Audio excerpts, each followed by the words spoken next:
day the Lord has made. Let us rejoice and be glad in it.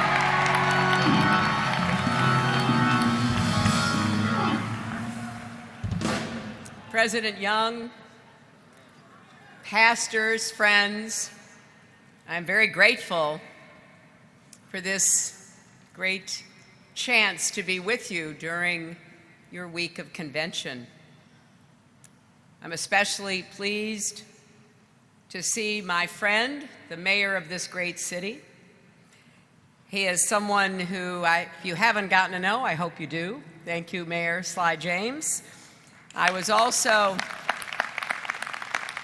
delighted to greet on the way in the new Jackson County executive, Major League Baseball star and all-around good guy, Frank White, who has done such an incredible amount of good work on the field and now off the field. I want to thank all of you, Dr. Miles, Dr. Brown, all our friends from this city and this state for hosting us.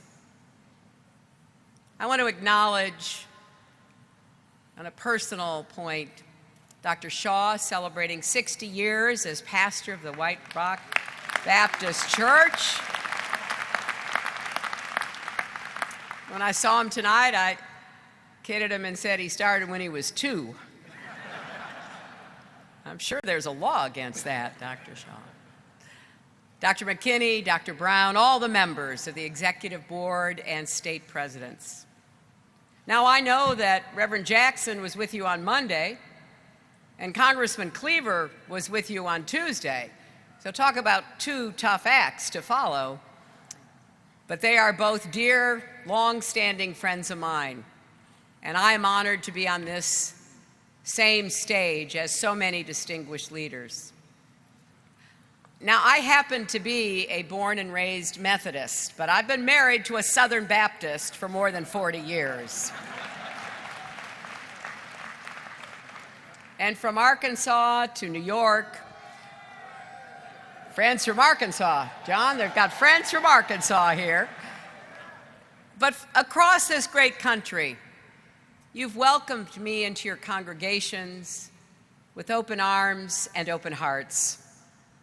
And I am grateful for the friendship, support, and Christian hospitality I have found there. As pastors, as spouses of pastors, families of pastors, you know better than anyone the importance of building relationships of trust and respect. And I am sure some of you are sick and tired of politicians who think they can just show up at election time, say a few nice words, and then earn your support, right? Well, you and your congregations deserve better than that. You deserve a sustained commitment to expanding opportunity, equity, and justice, not just for 2 or 4 years, not just when the cameras are on and people are watching, but every single day.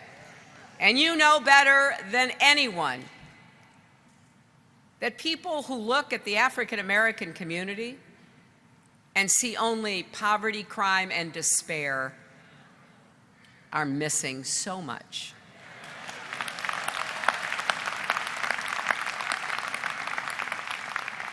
They're missing the vibrancy of Black-owned businesses, the excellence of historically Black colleges and universities. They're missing the success of Black leaders in every field and the passion of a new generation of young Black activists. And yes, they are missing the strength of the Black church, the solid rock on which so much is built. Well, I see you. I see the work you do and the lives you change. And today, I want to say something that you don't hear often enough. Thank you. Thank you.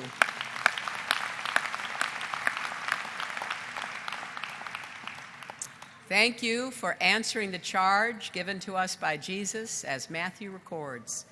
to feed the hungry, clothe the naked, visit the sick, welcome the stranger. Thank you for loving all people, especially the least, the last, and the lost among us. And you know so well, we're not asked to love each other, not urged or requested. We are commanded to love. Indeed, Jesus made it his greatest commandment. When I used to teach the occasional Sunday school class, I often taught on that lesson. That's a hard commandment to obey. Some days it's really hard for me. But in so many ways, all of you have answered that call. I've been privileged to see your love in action with my own eyes. I've seen the love at Mount Zion Missionary Baptist Church in Cedar Rapids, Iowa. Pastor Damian Epps and his congregation collected tens of thousands of water bottles to send to families in Flint, Michigan, suffering from water poisoned with lead. Because they remembered that 8 years before, when the Mississippi River rose up and flooded eastern Iowa, others came to their aid. As Pastor Epps said, they are fellow Americans. They are human beings. We should want to reach out and help. And he's right. That ethic is at the core of our Christian faith. And we all have work together to make sure every child in America has clean water to drink, clean air to breathe, and good schools, no matter what zip code they live in. I've seen the love at Tabernacle Community Baptist Church in Milwaukee.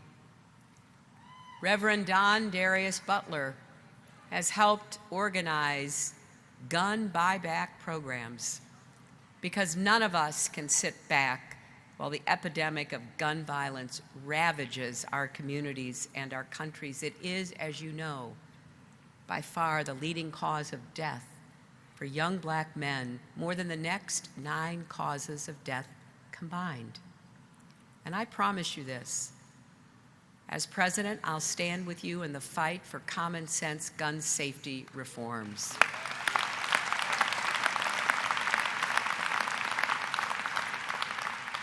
I've seen the love at the Triumph Baptist Church in Philadelphia, where Reverend James Hall, guided by what he calls the 3 E's of evangelism, education, and economic development, has been led to set up a credit union to help people in the community overlooked or ignored by the banks so they can get a small business loan, save for college, or put something away for retirement.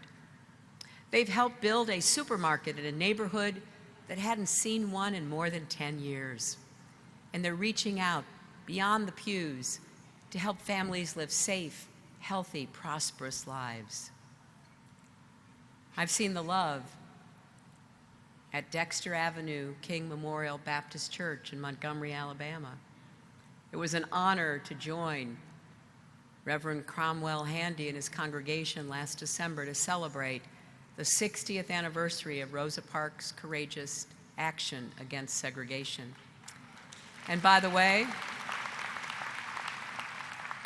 Rosa Parks may have opened up every seat on the bus. Now it's our job to create good jobs so everyone can afford the fare and they can actually get bus routes to reach every neighborhood that connects them with safe, affordable housing and good jobs. As president, I will be your partner in this work of translating love into action. Together, we'll make transformative investments in communities that have been left out and left behind for far too long, from our neglected inner cities to struggling rural communities. We'll work with both parties to make the biggest investment in good new jobs since World War II, including $20 billion to tackle the challenge of youth unemployment, which is twice as high for young African Americans as it is for young white Americans. We'll ban the box and do more to help people who've paid their debt to society find jobs and housing when they get out. And we will embrace Congressman Jim Clyburn's 10-20-30 plan, steering 10% of federal investments to neighborhoods where 20% of the population has been living below the poverty line for 30 years. That's a great idea whose time has come, and we can translate it into reality. Together, we'll face head-on systemic racism and work to reform our criminal justice system from end to end. Because everyone in every community should have respect for the law and be respected by the law. We'll beat back the assault on voting rights. It is a blast from the Jim Crow past that must be stopped. We should be expanding voting rights instead. The best way to stand up to those who are trying to prevent any person from exercising his or her vote is to register and show up and vote against them and make sure your vote counts loudly and clearly. There's so much we can do if we keep love in our hearts as we do the noble work of breaking down barriers that hold Americans back. Now, as you well know, we're in the final stretch of an election that may be the most consequential of our lifetimes. An election in which all of these issues and so many more are at stake. Our nation's values are being questioned in this election. We are facing a candidate with a long history of racial discrimination in his business.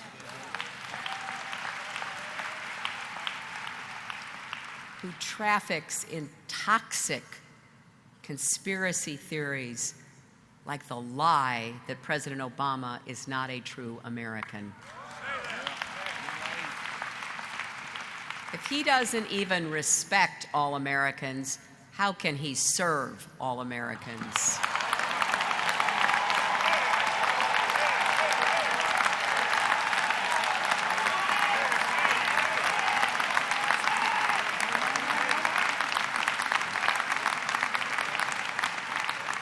So we must keep calling him out and rejecting the hateful, bigoted rhetoric that seeks to pit Americans one against each other, and continue making the case in every way for our vision of an America that is stronger together. An America where all our children have the choice to live up to their God-given potential, no matter where they come from or what they look like or what the circumstances of their lives have been. I have laid out my vision and my agenda. In fact, Senator Kaine and I have just published a book called Stronger Together that lays it out clearly so you know what you're voting for, not just against. How we're going to get the economy to work for everyone, not just those at the top. How we're going to have more jobs in infrastructure, advanced manufacturing, clean renewable energy. How we're going to do more to help small businesses. The fastest growing segment of small business in America today are small businesses started by African American women. I want to be a small business president to help everyone willing to take the chance. Yes. And we're going to make the economy fairer. We are going to raise the national minimum wage. No one who works full-time should be mired in poverty at the end of a long, hard year. And yes, we are finally going to guarantee equal pay for women's work so that we raise family incomes and provide the respect that comes from being paid what you are entitled to earn. And we're going to make education work for every child, early childhood education, universal pre-kindergarten. I want to bring technical education back into high school. It was a mistake when we took all that vocational education out of our high schools. I want every young person who wants to go to college to be able to go to college, but I want every young person who wants to do a good day's work in a job that builds America. The machinists, the tool and die makers, the computer coders, I want them to feel they are just as welcome and wanted. And we're going to make college affordable for everybody. And I have a $25 billion plan specifically focused on historically black colleges and universities that serve our nation and provide the leaders of the next generation.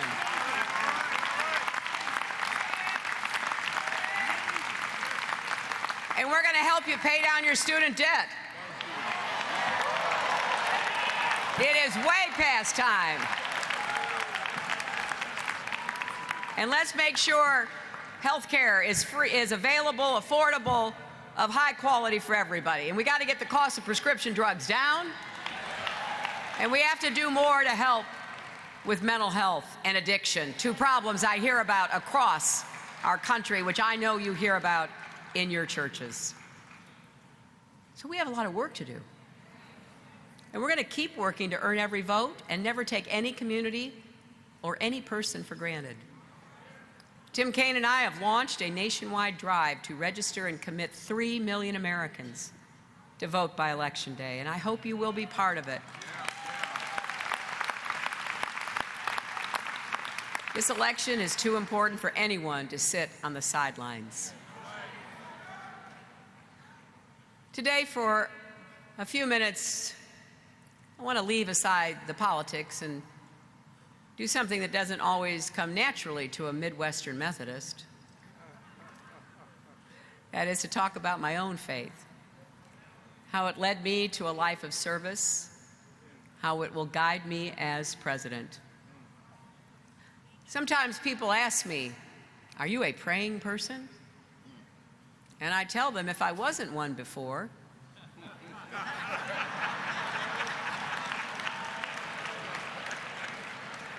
woo, 1 week living in the White House or on the campaign trail would have turned me into a praying person. But I had the great blessing to be raised by a family and a church that instilled in me a deep and abiding Christian faith and practice. I still remember my late father, a gruff former Navy man, on his knees praying by his bed every night. That made a big impression on me as a young girl, seeing him humble himself before God. My mother taught Sunday school at our church, partly, she said, because she wanted to make sure that my brothers actually showed up at Sunday school when they walked out the door. Her faith was rooted in gratitude for the love that helped her survive a painful childhood after her own family abandoned and mistreated her. She was sustained by the kindness of others, like the first grade teacher who saw she had nothing to eat at lunch and brought extra food to share. My mother was determined to pay that kindness forward. And she really liked the Wesleyan credo of our church: do all the good you can for all the people you can in all the ways you can, as long as ever you can. I was also so blessed to have a remarkable youth minister who believed, like John Wesley, the founder of Methodism, that the world is my parish. He told us, these young white kids in a suburban area of Chicago, you can't just be satisfied in your own church, in your own middle-class life. We're going into the inner city of Chicago. We're going into church basements for fellowship with young people your age from African-American churches and Hispanic churches. That was the first time I was in a black church, when I was a teenager. He took us to hear Dr. Martin Luther King Jr. speak. He sent home the permission slips, whether we could get in the church van to go into Chicago on a Sunday night to hear Dr. King. Some of the parents wouldn't let their kids go. My mother said, this is a historic opportunity. I remember hearing Dr. King preach one of those well-known sermons, Staying Awake During the Revolution. And then I stood in line with everybody in that big hall just to shake his hand and look into his eye. His words, power of his example, affected me deeply and added to the lessons of my minister to face the world as it is, not as we might want it to be, but to commit ourselves to turning it into what it should be. So thanks to my family and my church, I embraced an activist social justice faith, a roll up your sleeves and get your hands dirty faith. As St. Francis of Assisi reportedly advised, try to preach the gospel always, and if necessary, use words. Yes, sir. Yes, ma'am.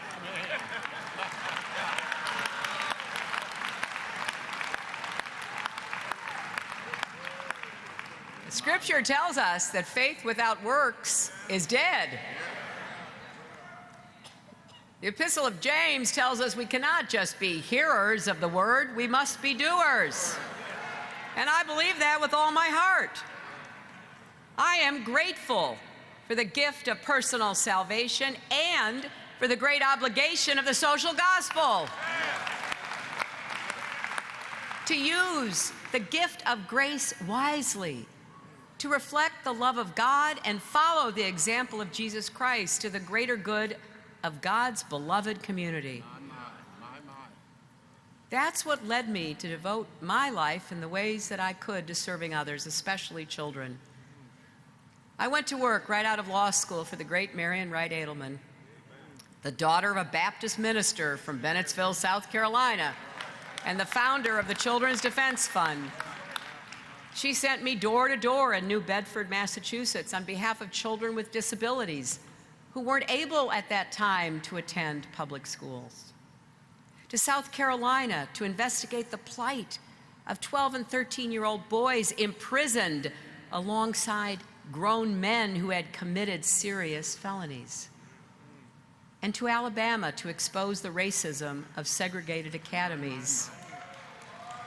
I went undercover to Alabama all by myself.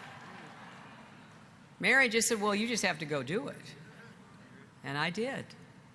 Now, it would have been easier and certainly more remunerative to follow many of my law school classmates to a high-powered New York law firm, but the call to service, rooted in my faith, was just too powerful.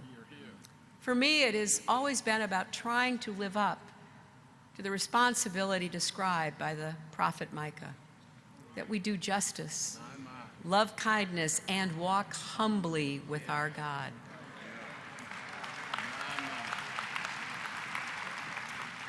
Humility is not something you hear much about in politics, is it? No. But we should. None of us is perfect. St. Paul reminds us we all see through a glass darkly, and for now only know in part.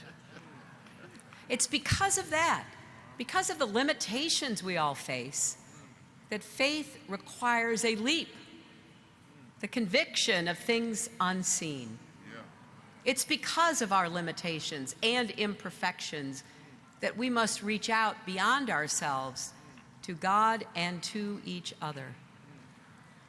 It isn't easy, but I've learned to be grateful not just for my blessings, but also for my faults, and there are plenty. I've made my share of mistakes. I don't know anyone who hasn't. Everyone here today has stumbled on their own stony paths. It's grace that lifts us up and grace that leads us home.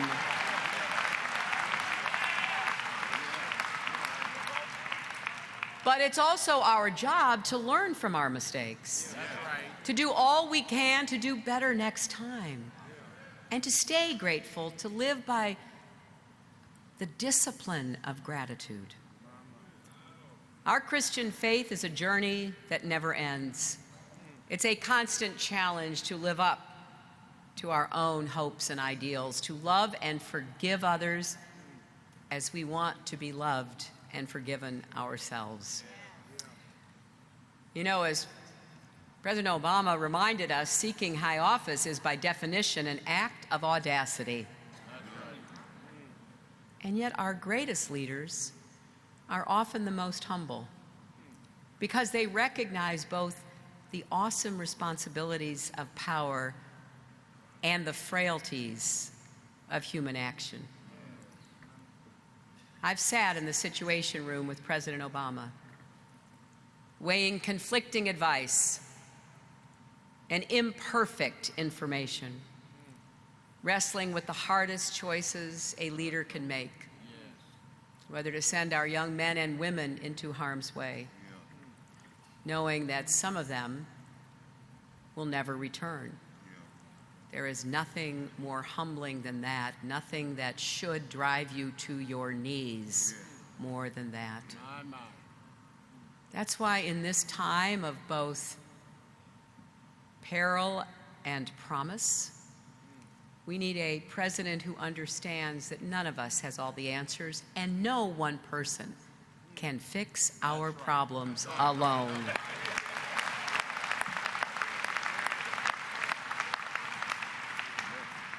A president who understands we have to look out for each other and lift each other up, not tear each other down. That's what we need to do together. Invest in our people, believe in each other, create the jobs and the schools and the opportunities for young people so that they believe that we care about them. Send our children to schools that reflect their promise, not our neglect.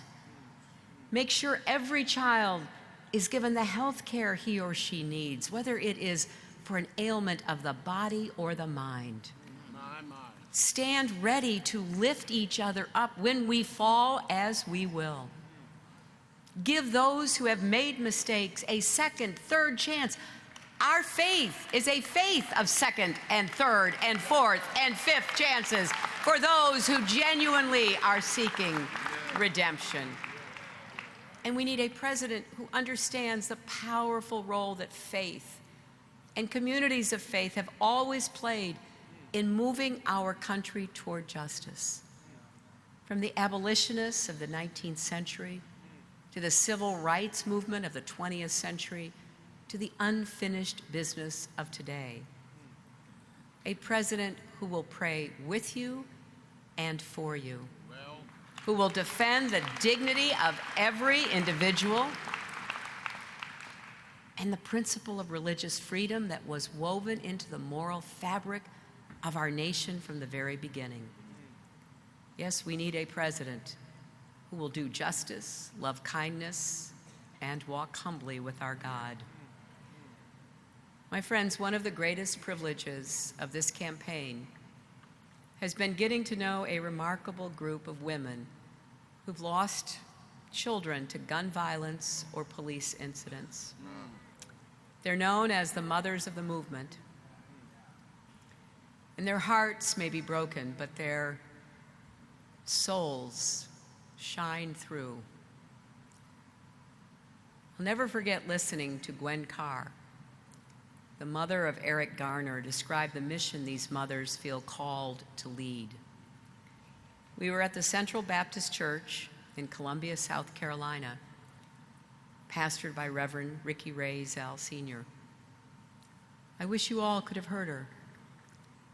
Gwen was as eloquent as any preacher.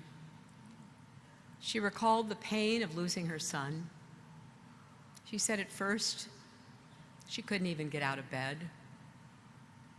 But then she said, "The Lord talked to me and told me, are you going to lay here and die like your son? Or are you going to get up and uplift his name?" she realized in that moment that none of us can rest as long as there are others out there to be saved, and that her voice could move people to action. And then she said this, I had to turn my sorrow into a strategy, my mourning into a movement. Well, Gwen hasn't stopped working since, bringing more and more allies to the cause of peace and justice, because she knows in a way that tragedy and profound loss can teach us that we are stronger together than we could ever be alone. Gwen and the other mothers of the movement are living what the scripture tells us. Let us not grow weary in doing good, for in due season we shall reap if we do not lose heart. These are words we all should live by. And if I have the great honor of serving as your president, these are words that I will lead by. Thank you all, and may God bless you, and may God bless our great country. Thank you.